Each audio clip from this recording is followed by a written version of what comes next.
Business environment क्या होता है हमने ऑलरेडी डिस्कस कर लिया कि business environment means the sum total of all individual institution and other forces that are outside the control of a business enterprise. तो कोई भी बिजनेस एंटरप्राइज है उसके बियॉन्ड कंट्रोल जो भी इंडिविजुअल्स इंस्टीट्यूशन से अदर फोर्सेस हैं जो कि बिजनेस एंटरप्राइज के कंट्रोल में नहीं है और ये बिजनेस एंटरप्राइज को अफेक्ट करते हैं पॉजिटिवली या फिर निगेटिवली, उन फैक्टर्स को हम बिजनेस एनवायरनमेंट में रखते हैं। तो business environment, dimensions of business environment, dimension का मतलब होता है पहलू, आयाम। तो कौन कौन से फैक्टर हैं बिजनेस एनवायरनमेंट के? तो डायमेंशन ऑफ बिजनेस एनवायरनमेंट को हम कह सकते हैं कि factors constituting the business environment. Business environment में कौन कौन से फैक्टर होते हैं उसी को हम डायमेंशंस ऑफ बिजनेस एनवायरनमेंट कहते हैं। तो there are many factor that affect the business enterprise. अब ये अफेक्ट द एंटरप्राइज का मतलब समझ रहे हैं कि ये पॉजिटिवली भी अफेक्ट कर सकते हैं, यानी कि इन फैक्टर की वजह से बिजनेस ग्रो कर सकती है, या फिर इन फैक्टर की वजह से बिजनेस जो है वो डिक्लाइन कर सकती है, बिजनेस की परफॉर्मेंस पुअर भी हो सकती है। जैसे कि लो इंटरेस्ट रेट,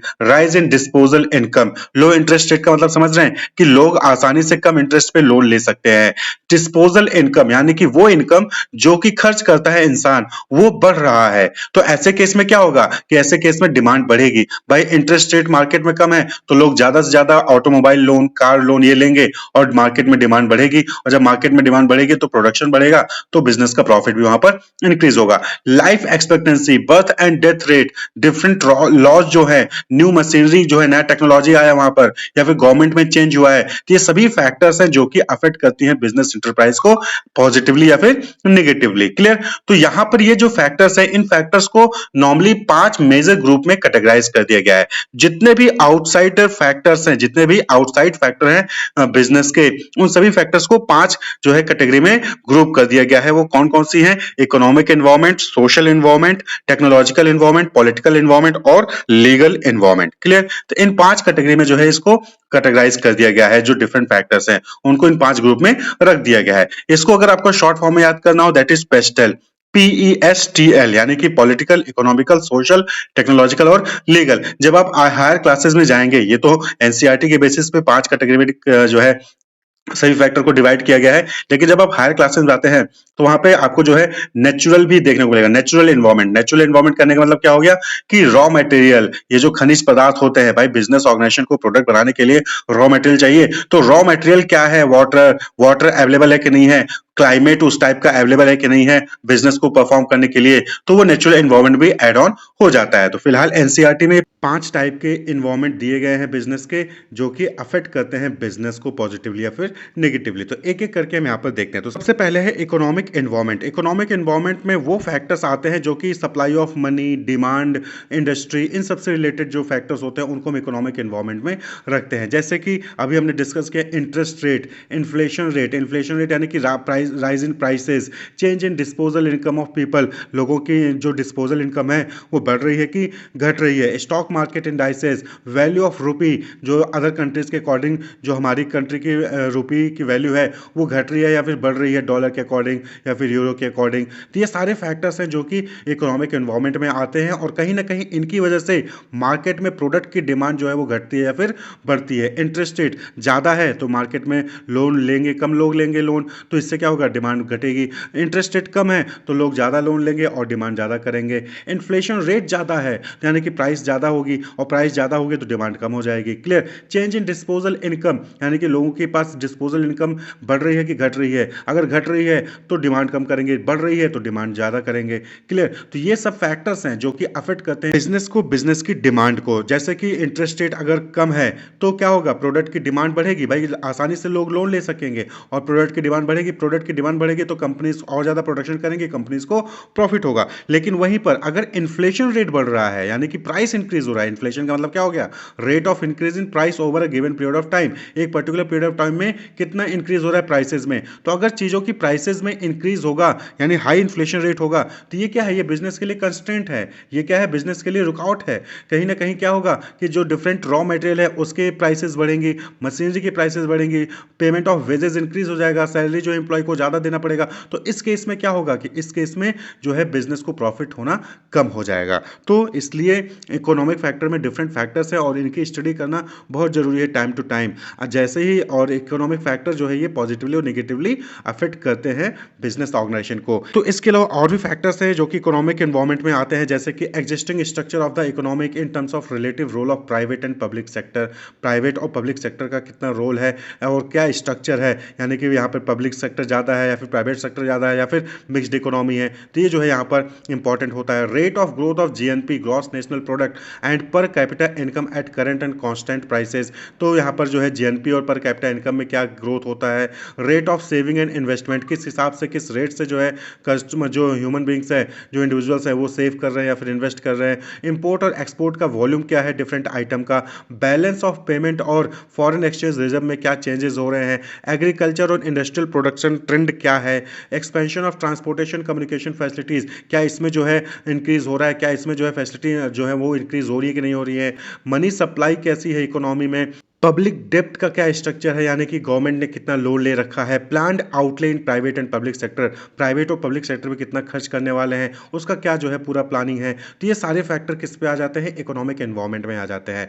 यानी कि यहाँ पर मनी से रिलेटेड चीज़ें, डिमांड से रिलेटेड चीज़ें, गुड्स और सर्विसेज से रिलेटेड चीज़ें, प्रोडक्शन से रिलेटेड चीज़ें, ये सारी चीज़ें जो है वो इकोनॉमिक एनवायरनमेंट में आ जाती हैं और इसके बारे में ऑर्गेनाइजेशन को नॉलेज होनी चाहिए। वहीं पर नेक्स्ट इंपॉर्टेंट फैक्टर है that is social environment. Social environment यानी कि ये सोसाइटी और ह्यूमन बींग्स से रिलेटेड है। सोसाइटी के जो ट्रेडिशंस हैं, वैल्यूज़ हैं, सोशल ट्रेंड्स हैं, सोसाइटी की जो एक्सपेक्टेशन है बिजनेस को लेकर, उनसे रिलेटेड ये फैक्टर्स होते हैं। और ये सोसाइटी और ह्यूमन बींग ये इंपॉर्टेंट फैक्टर है क्योंकि इन्हीं को तो जो बिजनेस ऑर्गेनाइजेशन वो अपना प्रोडक्ट सेल कर रही होती है। तो ये इंपॉर्टेंट फैक्टर होता है। जैसे कि दिवाली, ईद, क्रिसमस, गुरु पर्व, ये सब क्या है, ये इंडियन ट्रेडिशंस हैं, ये इंडियन फेस्टिवल्स हैं और इनको लोग मनाते हैं। और इस ड्यूरेशन में क्या होता है कि आप देखेंगे कि बहुत सारे प्रोडक्ट की डिमांड क्या हो जाती है, इंक्रीज हो जाती है और बहुत लोगों को यहाँ पर प्रॉफिट अर्न करने का मौका मिलता है। जैसे कि ग्रीटिंग कार्ड का डेवलप करना, स्वीट्स और कॉन्फेक्शनरी मैन्युफैक्चर, इनको जो है डिमांड खूब हो जाती है। टेलरिंग की जो है वहाँ पर डिमांड खूब हो जाती है, दीपावली के टाइम पे नए नए कपड़े सिला रहे हैं। तो ये सब क्या है, ये कहीं कहीं डिमांड को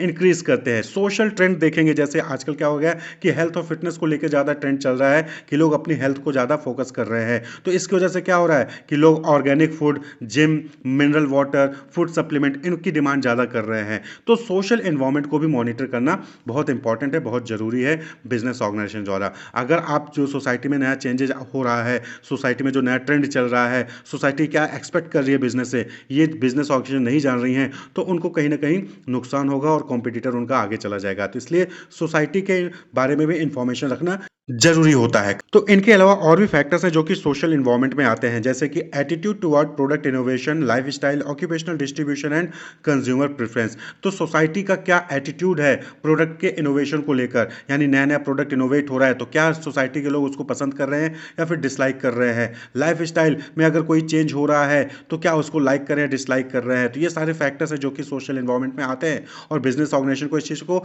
देखना होगा। बहुत बार होता है कि नई टेक्नोलॉजी है, लोग उसको पसंद नहीं कर रहे हैं, तो अगर बिजनेस ऑर्गेनाइजेशन उसको फॉलो करेगी तो उसको नुकसान होगा।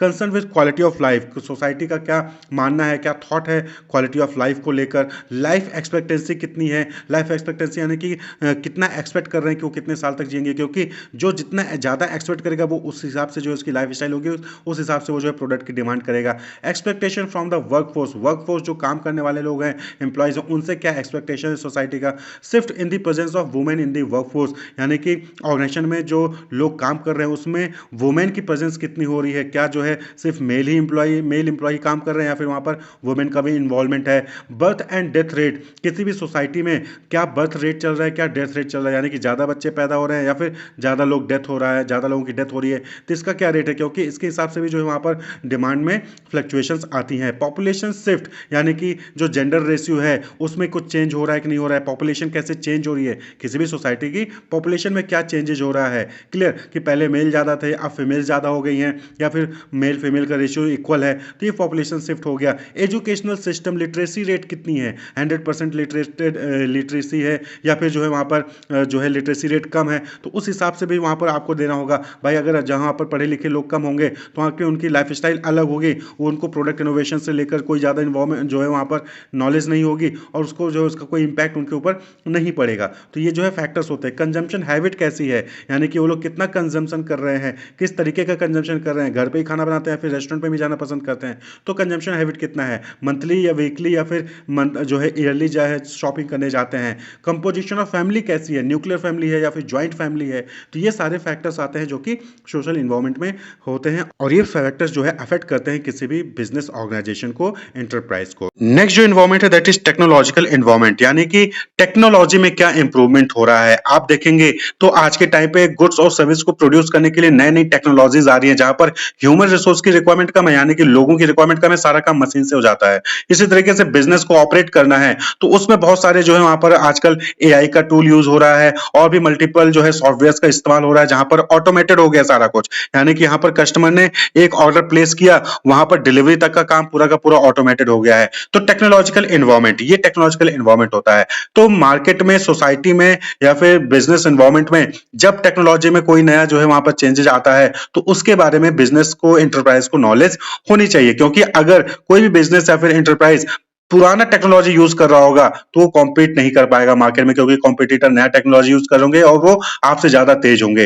तो इसलिए बिजनेस को, एंटरप्राइज को टेक्नोलॉजी के बारे में नॉलेज वहां पर होनी चाहिए। जैसे कि आज के टाइम पे आप देख रहे होंगे कि लोग इलेक्ट्रॉनिक ईवी इलेक्ट्रॉनिक व्हीकल के पास जा रहे हैं, क्योंकि सोसाइटी में क्या है, सोसाइटी में लोग पॉल्यूशन को लेकर ज्यादा कंसर्न हो गए हैं कि पॉल्यूशन बढ़ रहा है, इससे उनकी हेल्थ पे इफेक्ट पड़ रहा है, तो इसलिए लोग जो है ईवी व्हीकल पे जो है ध्यान दे रहे हैं। तो ऐसे में वो ऑर्गेनाइजेशन जो इलेक्ट्रॉनिक व्हीकल बनाने पे कोशिश नहीं कर रही है, फिर इलेक्ट्रॉनिक व्हीकल नहीं बना रही है, तो वो कहीं ना कहीं मार्केट से बाहर हो जाएगी, वो कंपटीशन से बाहर हो जाएगी, उसको नुकसान हो जाएगा। तो इसलिए जो भी टेक्नोलॉजीज गुड्स और सर्विस को बनाने के लिए डेवलप की जा रही है या फिर बिजनेस को ऑपरेट करने के लिए टेक्नोलॉजी डेवलप की जा रही है, उनको जो है बिजनेस को, एंटरप्राइज को अडॉप्ट करना चाहिए। अब देखेंगे आज के टाइम पे क्या हो गया कि 24/7 आप घर बैठकर किसी भी प्रोडक्ट का ऑर्डर कर सकते हैं और वहां पर डिलीवरी भी जो है वो प्रोवाइड की जा रही है, वो भी 10 मिनट डिलीवरी। आप देखेंगे अलग अलग ऐप से, अलग अलग जो है बिजनेस में, ब्लिंकिट हो गया, तो ये आपको जो है 10 मिनट्स में डिलीवरी करने का प्रॉमिस करते हैं। वर्क फ्रॉम होम, सबसे बड़ी इंपॉर्टेंट चीज कि पहले लोगों को ऑफिस जाना पड़ता है, अब क्या है, टेक्नोलॉजी का यूज करके वो घर बैठकर कहीं पे भी, ऑल ओवर इंडिया में कहीं पे भी बैठ के जो है अपने बिजनेस को रन कर सकते हैं, वर्क फ्रॉम होम। तो ये क्या है, ये टेक्नोलॉजिकल एडवांसमेंट की वजह से ये चीजें चेंज हुई हैं और इसका कहीं ना कहीं पॉजिटिव या फिर नेगेटिव इफेक्ट जो है वो बिजनेस इन्वायरमेंट, बिजनेस पर, इंटरप्राइजेस पर पड़ता है। क्लियर। जैसे वर्क फ्रॉम होम है तो इसका पॉजिटिव साइड क्या है, कि इसका पॉजिटिव साइड क्या है कि ये आप जो है एम्प्लॉय को, आपको अपने ऑफिस आने की, बुलाने की जरूरत नहीं है। इससे क्या होगा कि आपको बिल्डिंग का स्पेस, आपको इलेक्ट्रॉनिक जो इलेक्ट्रिसिटी का खर्चा है, ये सारा कहीं ना कहीं बिजनेस का सेव हो जाता है। Clear. Helps in creating new business as well as improving the current one. तो टेक्नोलॉजिकल इन्वायरमेंट में जो भी टेक्नोलॉजिकल चेंजेस हो रहे हैं उसकी वजह से नया बिजनेस भी क्रिएट होता है और जो भी पुराना बिजनेस है आपका उसको इंप्रूव भी आप कर सकते हैं टेक्नोलॉजी को अडॉप्ट करके। क्लियर। अब टेक्नोलॉजी में जो भी चेंजेस हो रहा है उसके बारे में नॉलेज होना जरूरी है। अगर अप टू डेट नॉलेज है तो आप जो है मार्केट में कॉम्पीट कर पाएंगे और सबसे आगे भी रह सकते हैं। क्लियर। अब जो भी कंपनी इलेक्ट्रॉनिक व्हीकल पहले लॉन्च करेगी वो मार्केट में ज्यादा नाम कमाएगी और लोग उसको ज्यादा जानेंगे, रिकॉग्नाइज करेंगे और उसकी प्रोडक्ट की कहीं ना कहीं डिमांड भी होगी। तो ये इंपॉर्टेंट होता है कि टेक्नोलॉजी में जो भी चेंजेस हो रहा है उसको अडॉप्ट करें और उसको लेकर तुरंत एक्शन लें। जैसे कि एनर्जी एफिशिएंट लाइट बल्ब आया तो इसको जो है कंपनीज ने देखा कि हाँ ऐसे बल्ब डेवलप हो रहे हैं जो कि एनर्जी एफिशिएंट है और लोग इसको परचेज करेंगे, तो फिलिप्स हो गए और भी जो कंपनीज हो गई, इन्होंने जो है इसको देखा और इन्होंने तुरंत प्रोडक्ट बनाने स्टार्ट किया और बल्ब को लॉन्च किया। क्लियर। तो इस तरीके से जो है टेक्नोलॉजिकल एनवायरनमेंट को स्टडी करके वहां पर बिजनेस को एक्शंस लेने चाहिए। वहीं पर जो नेक्स्ट इन्वायरमेंट है that is political environment. Political environment कहने का मतलब है कि पॉलिटिकल कंडीशन कैसा है किसी भी कंट्री में, किसी भी एरिया में। इंक्लूड पॉलिटिकल कंडीशंस जैसे कि general stability and peace in the country, यानी कि ऐसा तो नहीं कि लोग अलग अलग समुदाय के लोग आपस में लड़े जा रहे हैं और डिफरेंट डिफरेंट इशूज़ पे जो यहाँ पर आए दिन हड़ताल हो जाता है, आए दिन जो है वहाँ पर चक्का जाम हो जा रहा है, तो ऐसा तो नहीं है। अगर ऐसा है तो वो फिर वो प्लेस जो है वो बिजनेस करने लायक नहीं होगा, क्योंकि आए दिन वहाँ पर हड़ताल हो रहा है, आए दिन वहाँ पर जो है मारपीट हो रही है, तो ऐसे में बिजनेस कहां पे रन कर पाएंगे। तो पॉलिटिकल स्टेबिलिटी होना बहुत जरूरी है अगर बिजनेस को अच्छे से परफॉर्म करना है, अगर ऑर्गेनाइजेशन चाहती है कि वो अच्छा जो है प्रॉफिट अर्न करें, तो ऐसे में पॉलिटिकल इन्वायरमेंट को भी स्टडी करना जरूरी है। अब कोई ऐसा देश जहां पर आए दिन जो है वहां पर हमले हो रहे हैं, तो ऐसे में वहां पर बिजनेस कोई रन ही नहीं कर पाएगा और आप देखेंगे कि जहां पर भी ज्यादा हमले होते हैं वहां पर लोग अपना बिजनेस बंद करके किसी दूसरे कंट्री में चले जाते हैं। तो पॉलिटिकल इन्वायरमेंट बहुत जरूरी है, पॉलिटिकल स्टेबिलिटी होना बहुत जरूरी है, कंट्री में पीस होना बहुत जरूरी है। Specific specific attitude that elected government representatives hold towards business. Business को लेकर जो डिफरेंट गवर्नमेंट है उनका क्या एटीट्यूड है। बहुत सी पार्टी होती हैं जिनका नेगेटिव एटीट्यूड होता है प्राइवेट ऑर्गेनाइजेशन को लेकर, बहुत सी ऐसी पार्टी है जिनका पॉजिटिव एटीट्यूड होता है प्राइवेट ऑर्गेनाइजेशन को लेकर। तो ऐसे में किसी भी गवर्नमेंट का क्या एटीट्यूड है बिजनेस ऑर्गेनाइजेशन को लेकर, ये इंपॉर्टेंट फैक्टर हो जाता है। क्योंकि पॉजिटिव एटीट्यूड होगा तो वहां पर आप जो प्राइवेट ऑर्गेनाइजेशन है वो अच्छे से ग्रो कर पाएंगे, अच्छे से रन कर पाएंगे अपना बिजनेस। वहीं पर अगर नेगेटिव एटीट्यूड होगा गवर्नमेंट का प्राइवेट ऑर्गेनाइजेशन को लेकर, तो फिर वहां पर जो है कहीं ना कहीं उनको ऊपर रेस्ट्रिक्शंस लगेगी और वो अच्छा परफॉर्म नहीं कर पाएंगे। गवर्नमेंट लॉज हो गए जैसे कि trade barrier, custom duty, foreign policy, GST rate, ये भी कहीं ना कहीं पॉलिटिकल इन्वायरमेंट में आ जाते हैं और ये अफेक्ट करते हैं बिजनेस को। भाई जीएसटी रेट बढ़ा दिया, फॉरेन पॉलिसीज में जो है आपने कस्टम ड्यूटी इंक्रीज कर दे रहे हैं, ट्रेड बैरियर को इंक्रीज कर दे रहे हैं, तो इससे में क्या होगा, इससे बिजनेस को जो है कहीं ना कहीं वहां पर ज्यादा खर्चा लगना करना पड़ेगा और लॉस होगा, फायदा उतना हो नहीं पाएगा। तो ये डिफरेंट बैरियर्स होते हैं। तो क्या किसी कंट्री में इन सबको कम कर रखा जाता है या फिर ज्यादा रखा जाता है, इसकी नॉलेज होनी जरूरी है। तो ऐसी कंट्रीज जहां पर जीएसटी रेट कम होगा, जहां पर कस्टम ड्यूटी कम होगा, जहां पर ज्यादा ट्रेड बैरियर्स नहीं होंगे, बिजनेस ऑर्गेनाइजेशंस वहां पर जाकर अपना बिजनेस रन करना पसंद करती हैं। तो पॉलिटिकल इन्वायरमेंट देखना जरूरी है। ऐसा तो नहीं कि आप जहां पर भी जा रहे हो, जहां पर बिजनेस रन करने जा रहे हो, वहां पर ज्यादा रूल रेगुलेशन, ज्यादा जो है ड्यूटी, वहां पर ज्यादा चार्जेस आपको देने पड़ेंगे, या फिर गवर्नमेंट जो है वो फेवर में नहीं है प्राइवेट ऑर्गेनाइजेशन के। तो ये चीज वहां पर स्टडी करनी होती है बिजनेस ऑर्गेनाइजेशन को। देयर में भी uncertainty of business activities due to political unrest and threat to law and order. तो जैसा कि हमने बताया कि अगर पॉलिटिकल अनरेस्ट है, अगर वहां पर जो है जल्दी जल्दी सरकार बदल जा रही है, 5 साल तक गवर्नमेंट चूज की जाती है, 5 साल से पहले ही सरकार गिराकर जो है कोई दूसरा सरकार बना ले रहा है, इस टाइप का जो है वहां पर अगर कंडीशन है, तो यानी कि वहां पर जो है रिस्क की कंडीशन है। Political stability thus build up confidence among business people to invest in the long term of project for the growth of the economy. तो अगर कहीं किसी कंट्री में पॉलिटिकल स्टेबिलिटी है, तो ऐसे में जो बिजनेस ऑर्गेनाइजेशन है उनके अंदर कॉन्फिडेंस आता है कि हाँ, यहाँ पर सारी चीज़ें नॉर्मल हैं, पीस है किस कंट्री में, यहाँ पर लंबे समय तक जो है बिजनेस रन किया जा सकता है, लंबे समय तक के प्रोजेक्ट में इन्वेस्ट किया जा सकता है। लेकिन अगर बिजनेस ऑर्गेनाइजेशन देख रही है कि नहीं, यहाँ तो आए दिन जो है सरकार गिर जाती है, फिर दूसरी सरकार बन जाती है, पॉलिटिकल स्टेबिलिटी है ही नहीं, कंट्री में पीस नहीं है, तो ऐसे केस में वहाँ पर बिजनेस ऑर्गेनाइजेशन अपना बिजनेस परफॉर्म करना पसंद नहीं करती है। तो ये फैक्टर हो गया, इंपॉर्टेंट फैक्टर हो गया। और ऐसे केस में जहाँ पर पॉलिटिकल इनस्टेबिलिटी होगी, बिजनेस ऑर्गेनाइजेशन वहाँ पर बंद करके दूसरी कंट्री में निकल चली जाती हैं। तो ये इंपॉर्टेंट फैक्टर हो गया। नेक्स्ट जो इन्वायरमेंट है that is legal environment. Legal environment यानी कि लॉ से रिलेटेड है। अगर किसी कंपनी ने किसी पर्सन को फ्रॉड करके जो है कोई सामान बेच दिया, और तो उस केस में उस पर्सन के पास राइट होता है कि वो जो है उस कंपनी के अगेंस्ट केस कर सके, कोर्ट में जा सके और उनसे मुआवजा ले सके। तो ऐसे केस में कंपनी का इमेज भी खराब होता है और कंपनी को वहां पर ज़्यादा पैसा भी चुकाना पड़ता है कस्टमर को। तो ये चीज़ ध्यान देना है। कई सारे ऐसे एडवर्टीजमेंट में जो कि इंडिया में बैन है, जैसे कि लिक्वर का जो है एडवर्टीजमेंट नहीं किया जा सकता, यानी कि जो एल्कोहलिक प्रोडक्ट होते हैं उनका एडवर्टीजमेंट नहीं किया जा सकता है। अब ऐसे ही कोई कंपनी जिसने इसका एडवर्टीजमेंट कर दिया तो उसके ऊपर केस हो सकता है और उसको जो है उसके ऊपर बैन भी लग सकता है। इसी तरीके से जो भी कंपनीज सिगरेट सेल कर रही हैं, तो उनको ये जो है वहाँ पर रूल है, लॉ है कि सिगरेट की पैकिंग के ऊपर जो वहाँ पर उनको बताना होगा, स्ट्रेचरी वार्निंग देनी होगी कि ये जो है सेहत के लिए हानिकारक होता है। तो ये रूल है, अगर नहीं देगा तो उसके ऊपर फाइन लग जाएगा, उसके ऊपर केस हो जाता है।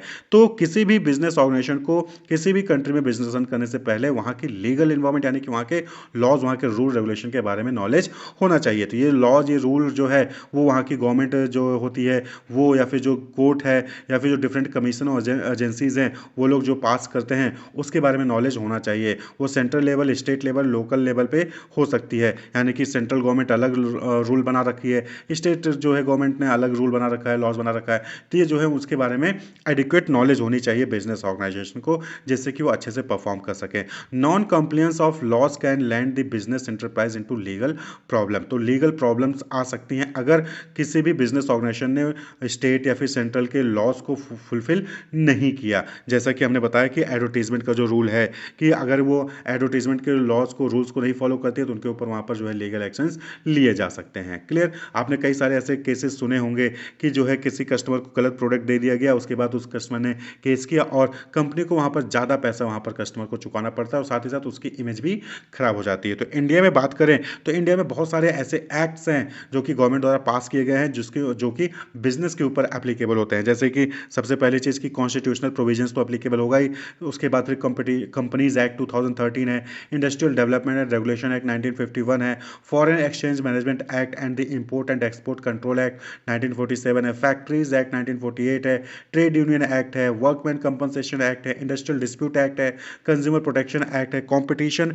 एक्ट 2002 है, कंज्यूमर प्रोटेक्शन एक्ट पहले 1986 था, अब 2019 आ गया है। तो ये सारे जो है एक्ट्स हैं, ये क्या है, लॉज है, एक्ट्स है, जो कि कंपनी को फॉलो करने पड़ते हैं। कंपनी को कैसे जो है इस्टेब्लिश करना है, कंपनी को कैसे रन करना है, कंपनीज एक्ट 2013 बताता है। इंडस्ट्रीज में क्या चीज़ें की जा सकती हैं, क्या चीज़ें नहीं की जा सकती हैं, वो 1951 इंडस्ट्रीज एक्ट बताता है। इसी तरीके से कौन कौन से जो है रूल्स हैं एम्प्लॉयज़ को लेकर, वो factories act, trade union act में आ जाता है। वर्कमैन यानी जो एम्प्लॉय है उनको कैसे कंपनसेशन करना है, क्या क्या चीज़ें देनी है, वर्कमैन कंपनसेशन में आ जाता है। क्लियर, कोई डिस्प्यूट हो गया एम्प्लॉय के बीच में या फिर ट्रेड यूनियन के बीच में, तो इंडस्ट्रियल डिस्प्यूट एक्ट में जो है आ जाता है। कंज्यूमर से रिलेटेड जो है कंज्यूमर के राइट को प्रोटेक्ट करने के लिए कंज्यूमर प्रोटेक्शन एक्ट बनाया गया है। तो इसी तरीके से ये डिफरेंट एक्ट है जो कि अलग अलग बिजनेस के पहलू को कंट्रोल करने के लिए बनाए गए हैं, और किसी भी बिजनेस ऑर्गेनाइजेशन को इन सभी एक्ट के बारे में पता होना चाहिए। क्लियर, क्योंकि नहीं पता होगा तो उसके ऊपर लीगल एक्शन वहां पर लिया जा सकता है। क्लियर, तो these factor explain the general environment which mostly influence many enterprise at the same time. तो ये जो आपने जनरल फैक्टर्स देखे हैं, ये सब क्या थे, ये जनरल एनवायरमेंट है, यानी कि हर ऑर्गेनाइजेशन जो है कहीं ना कहीं इन फैक्टर की वजह से अफेक्ट होता है। Management of every enterprise can benefit from being aware of this dimension instead of being disinterested in them. तो कोई भी मैनेजमेंट, किसी भी बिजनेस एंटरप्राइज का मैनेजमेंट जो है, इस इन्वायरमेंट की अगर अच्छी नॉलेज है तो उससे उसको बेनिफिट मिलेगा। अगर वो इस इन्वायरमेंट में डिसइंटरेस्टेड है, इसके बारे में उसको पता ही नहीं है कि इन्वायरमेंट में क्या चल रहा है, तो फिर कहीं ना कहीं उसको जो है नुकसान होगा। तो इसीलिए किसी भी बिजनेस एंटरप्राइज, किसी भी बिजनेस ऑर्गेनाइजेशन के मैनेजमेंट को डिफरेंट बिजनेस एनवायरमेंट के बारे में नॉलेज होनी चाहिए।